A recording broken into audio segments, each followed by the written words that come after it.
Hello there. Good morning, good afternoon, good evening, wherever you are. I'm Ryan in Singapore. Welcome to our mindfulness practice. Today's topic is neuroplasticity. So, neuroplasticity is kind of a big word. What does it mean? I think that's really the first thing we need to break down. Neuroplasticity is the idea that the brain is malleable, is changeable, that your brain is not fixed in the way that it is. And it used to be thought that, not even that long ago, maybe less than 20 years ago, scientists believed that after the age of 20, after the age of 25, when the prefrontal cortex had finished growing and we're adults, we no longer can grow new brain cells. That after the age of 25, after the brain has fully grown to the size that it's going to be, that it doesn't get any, it doesn't grow any new brain cells. The only thing you can do is kill your brain cells, was the old way of thinking. And it turns out that this isn't true, and there's a few studies about ways to grow new brain cells, and the one that always comes to me is the one of London cabbies learning the routes of driving around London. And this was, obviously the London streets are complicated, very old system, so there's a lot to learn and a lot to memorize. And the study done with these cabbies was shown that when they are working on learning this new skill set, that it actually does grow new brain cells. So, good news, after the age of 25, your brain can continue to change and you can, through that change, there can be a physical change to the brain.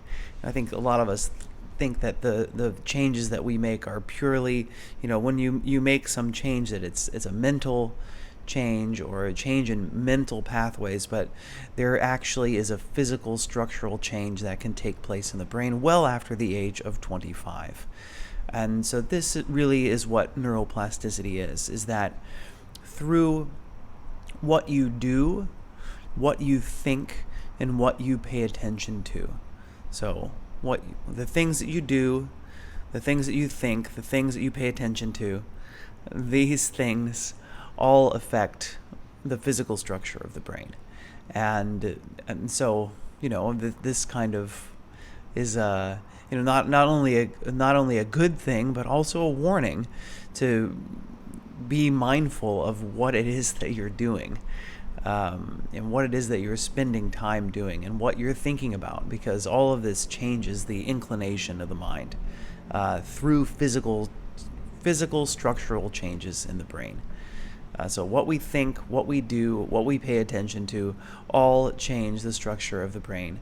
And I guess I've done studies on, when I was going through my Search Inside Yourself teacher training, there is a module on neuroscience.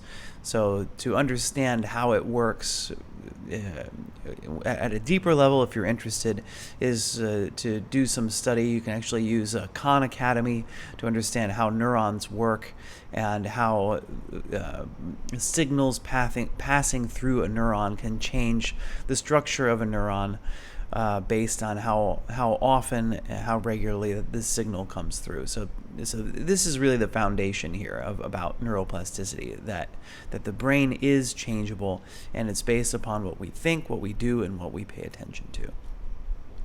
And this is the primary mechanism of how mindfulness changes us, and how regular meditation practice can change us. And I'll share with you just very briefly some of the findings that have been discovered, what mindfulness training has done, and this is among others. There are other changes, but here are some key facts. Long-term meditation practice has been linked to cortical thickening in the brain, particularly in regions associated with attention, interoception, and sensory processing, potentially leading to enhanced memory capacity. Number two, mindfulness meditation can reduce stress levels and the production of cortisol, a hormone that can impair memory and cause hippocampus shrinkage, thereby indirectly improving memory functionality. So because there's less cortisol, less negative impact on the hippocampus, and a improving of memory capability.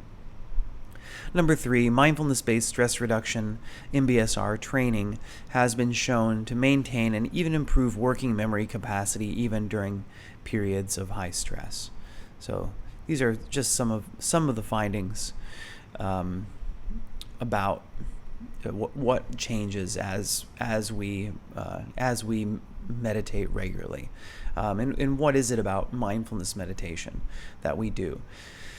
So most often the kind of meditation that is done for mindfulness training is this kind of focusing the attention on one particular thing, what we call the meditation object.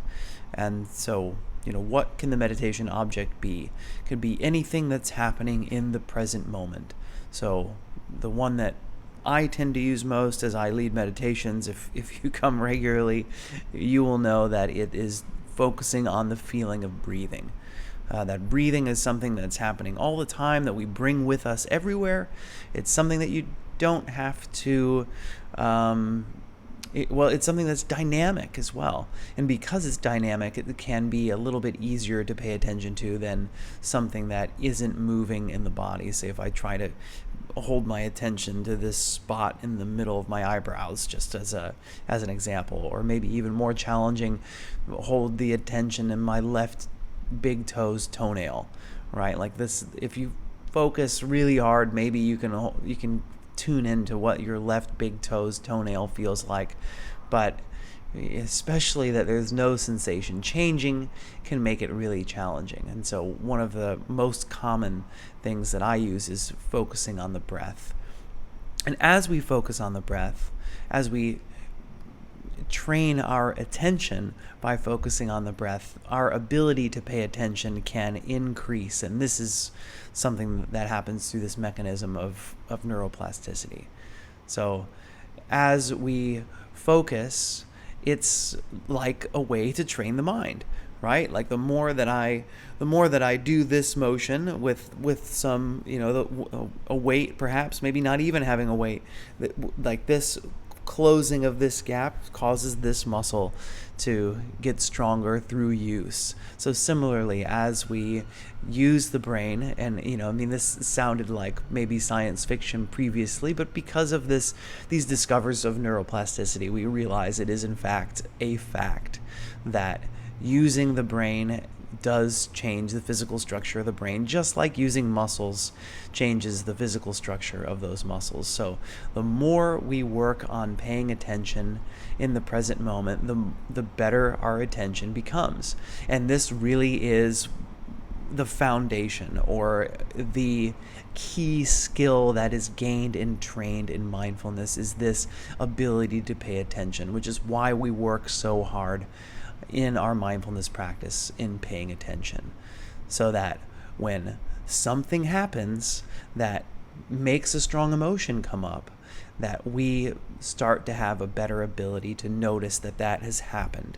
So it's strong emotions tend to take you out of the driver's seat of the you system.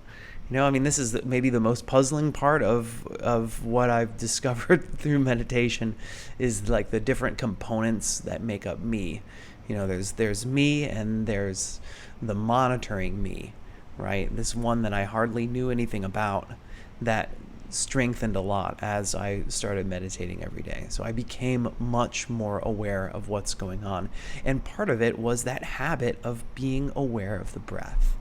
So when difficult emotions came up, because of this training that I've done to be mindful while I'm sitting on my cushion, paying attention to the breath, when I'm out in my daily life, experiencing whatever challenge it is that I'm experiencing, I remember in that moment, because of training, because of the mental gym I've been going to every day, I remember, I can pay attention to my breath.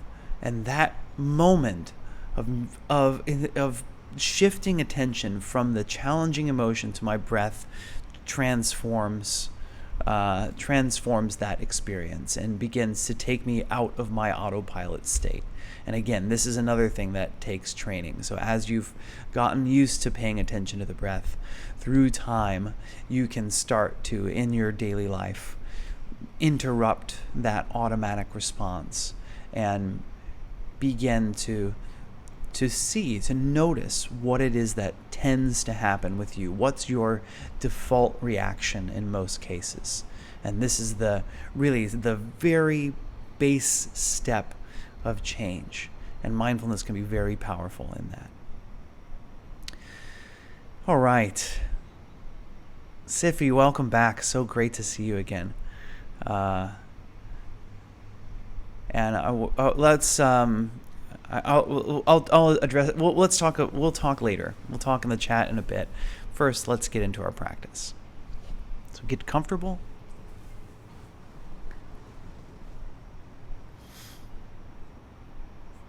Find a way to sit comfortably.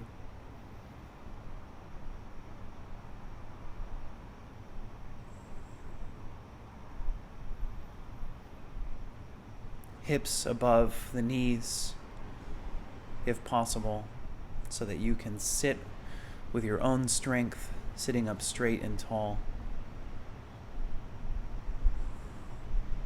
And again, the only reason to sit up straight and tall is to help with alertness. So if this is something that's challenging for you, I think the most important thing about meditation is doing it in a way that you can continue doing it. So for me, I do have trouble that kind of nodding off, so I do try my best to stay sitting up straight without a backrest.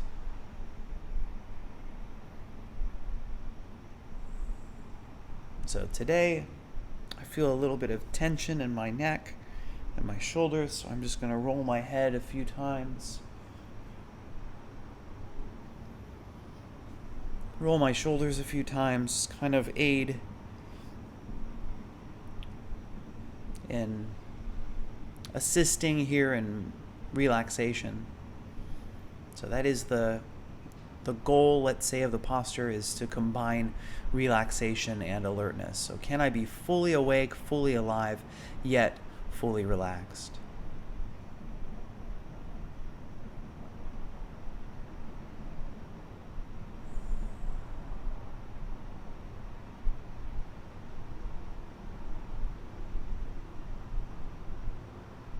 And so I'd like to invite you now to begin to bring your attention towards your breath, if that's a comfortable object of meditation for you. And if you like, you can always try and concentrate on your left big toe's toenail, if that's more comfortable, more appropriate for you, or whatever object of present moment meditation you choose. Can be something simple as sounds, listening to the sounds that you're experiencing here and now.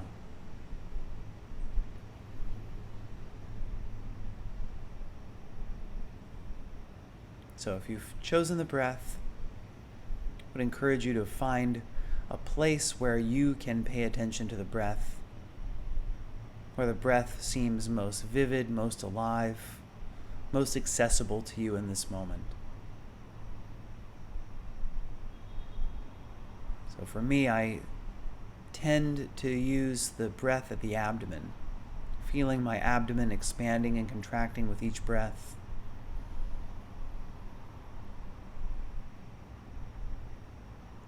Focusing on that physical sensation of breath.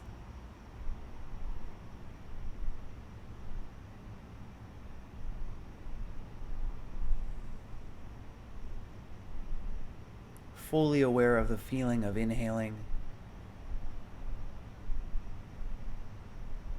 fully aware of the feeling of exhaling.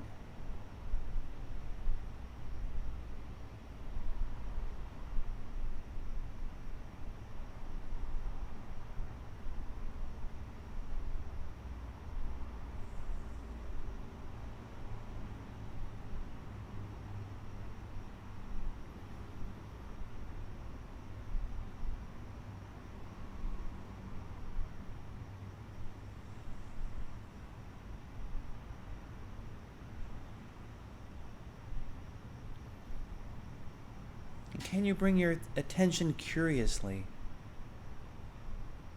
to every area in the abdomen that is being affected by the breath? What are the limits of the change in physical sensations?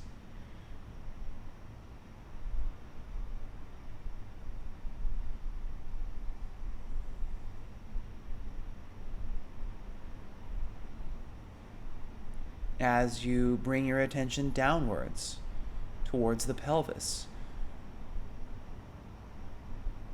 do you still feel your abdomen moving? So where is the point in which you no longer feel the movement of the abdomen with the breath? As for me, I certainly don't feel it in my thighs. And maybe you do. And not to say there's any right or wrong way. It's just the idea here is to encourage exploration.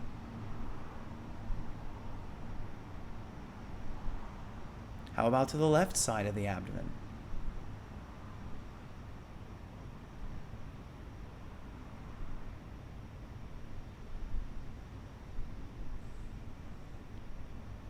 Where does the awareness of the change of shape of the abdomen end on the left side? Is there a point? Is there a region? Is there a line? No longer feeling after this line?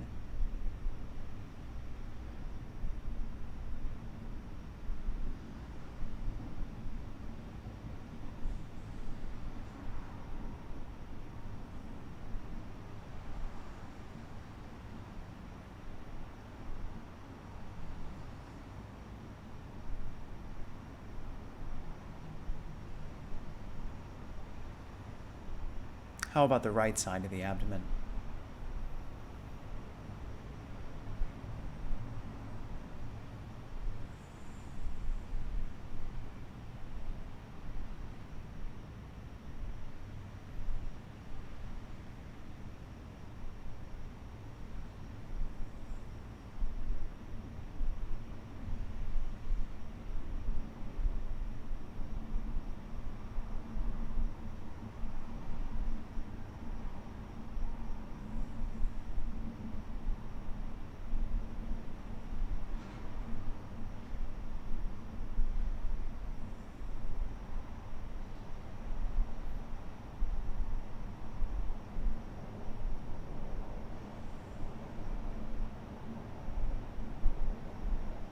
How about the top of the abdomen? As you move towards the chest, is there an end to the motion? Or does the motion fluidly continue through the chest?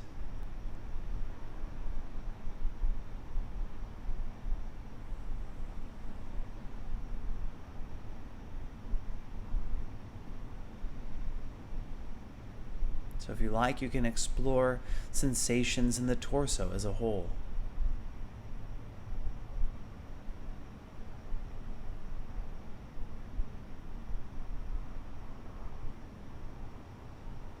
And so we have about 5 minutes, a little over 5 minutes left in our time of meditation. I'm just going to remain silent and see if you can keep your attention on the breath for the next 5 minutes. Anytime you notice your attention has wandered away, has gone somewhere else besides your breath, can you gently let go of whatever brought your attention away and come back to paying attention to the inhalation, the exhalation, this inhalation, this exhalation.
Okay. We're going to end practice with 3 rings of the bell.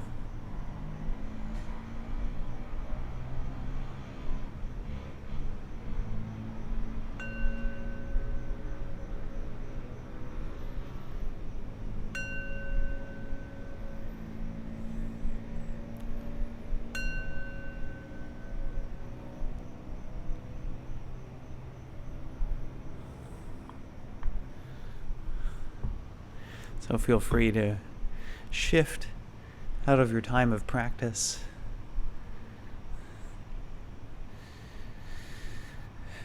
Maybe stretching out, if you like.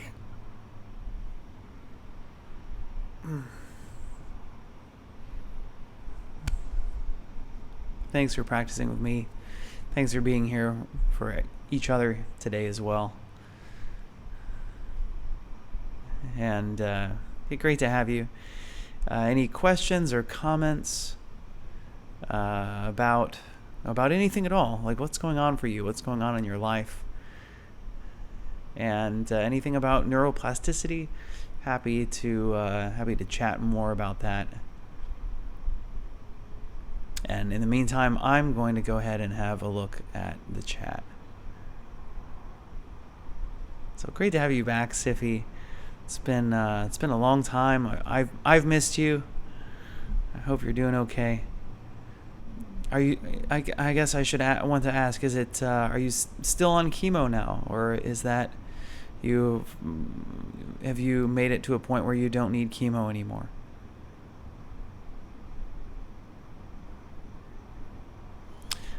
Thank you, Tufik, for your donation.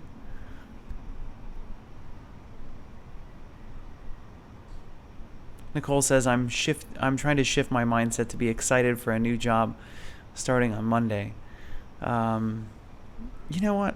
I don't know about you, but I find that trying to be excited is something that's not really possible. I'm either excited or I'm not excited. There's no way to force excitement through whatever it is that's going on. I guess my invitation for you is to be true to yourself and to see if you can notice whatever feelings are really coming up about it. Maybe there's more to it than excitement.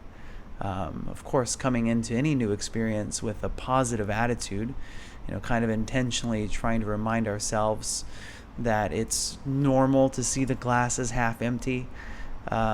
Is it possible for me to intentionally shift my mindset to what is half full about it? I think last time we talked about how normal it is for us to think that we're the center of the universe, that when we make a mistake, everybody's staring at us and thinking, and it's going to remember that mistake that we made forever. And that's just the normal default way of thinking. So is it possible to not force yourself to be the way that you are not, and to fully embrace the way that you are, but at the same time see that there is a positive way to look at things. And there's usually something to get excited about. So maybe you'll discover that. Thanks for sharing, Nicole.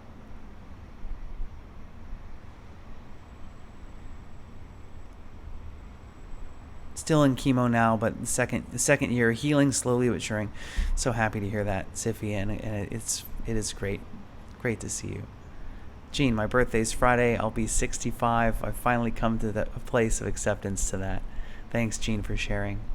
That's one of those things that just happens, right? When I was in Hong Kong, I saw my friend that I hadn't. I don't know, it was a year, right? And I just remember him. He's like kind of looking at the side of my head, and letting me know that I have more gray in my hair than the last time he saw me. It's like, hey man, that's just how it goes, okay? Like, you wait till you see me next year. I'm sure I'll have more gray hair then too. So happy birthday, Gene. April 5th.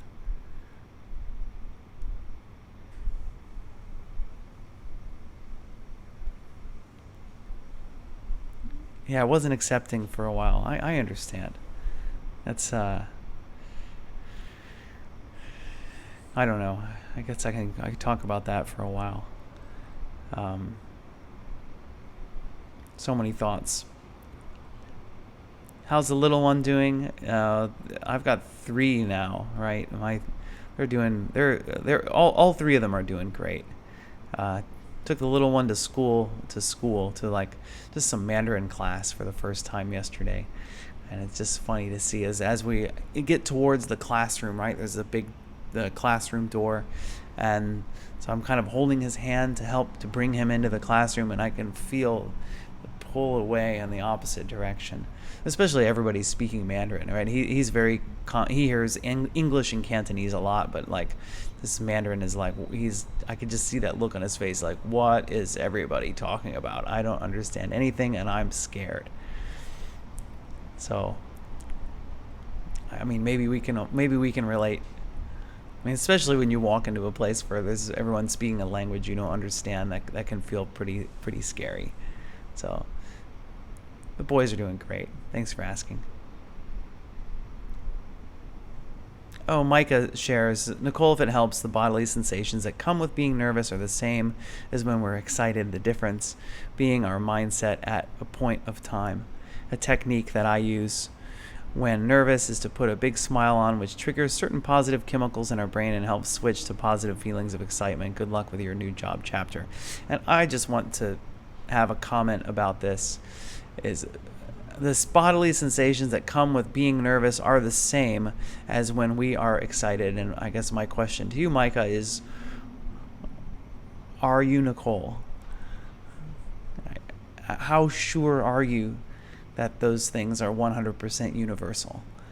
And so that's really where I guess I always try and come from that point of view, is that how I experience emotion is not necessarily the same as how you experience emotions. So it is true, and you can do that kind of that little experiment with closing your eyes and smiling, like forcing a smile onto your face. You'll discover that most people discover that forcing a smile onto your face, even when you're not feeling happy, that physical act of smiling actually kind of creates this kind of this happiness. Maybe you think it's artificial happiness, but if you feel happy, how can that be artificial? So it's just that kind of idea that our bodies, we always it's easy to see that the mind affects the body, but sometimes it can be harder to see that the body affects the mind too. There's no box to check on surveys after 65. Well, not now. There's not. There might be in the future. Been like looking at. I was watching something about. Somebody was talking. It was like U.S. retirement age. I think someone was proposing that people are living too long, so we need to like bump the retirement age back a little bit.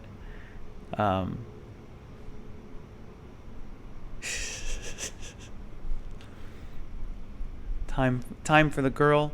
I think I'm done. I'm 3 kids is plenty. I don't think I need any more. Thanks though.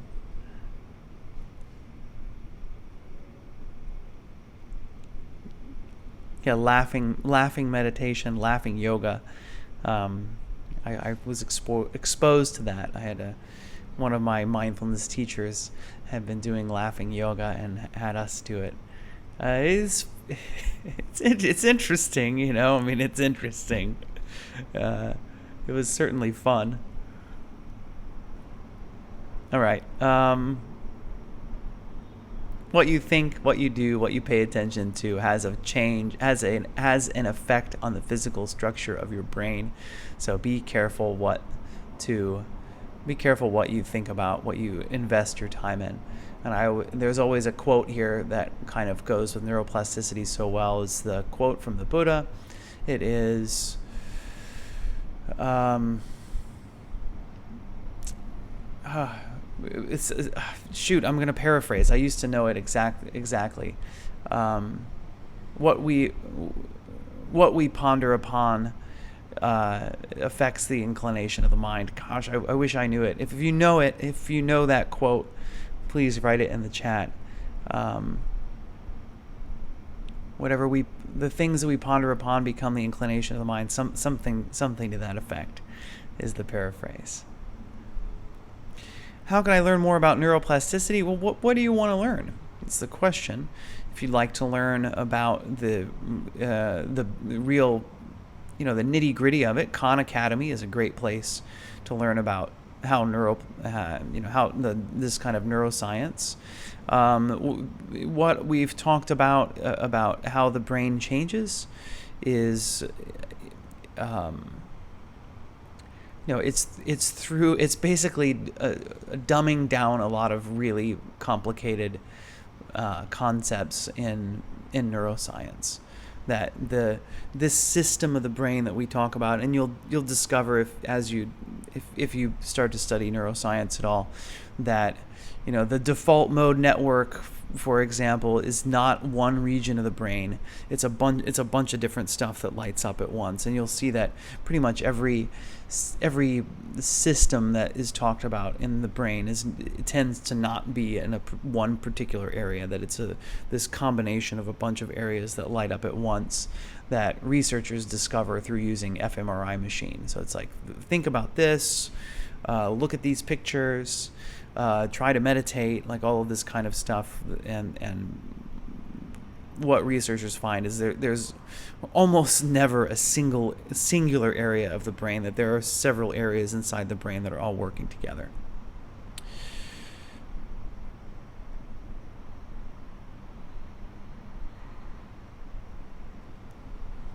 Thanks, Micah. I'm just, as usual, just trying to remind us that, especially in advice giving,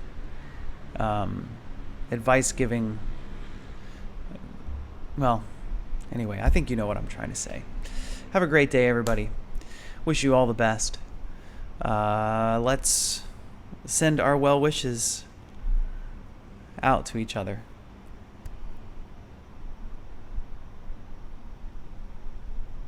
May I be happy and peaceful. May everyone watching, listening, wherever you are, I wish you all happiness and peace. May all sentient life throughout the universe, here on planet Earth, all human beings and others, may we all be happy and peaceful.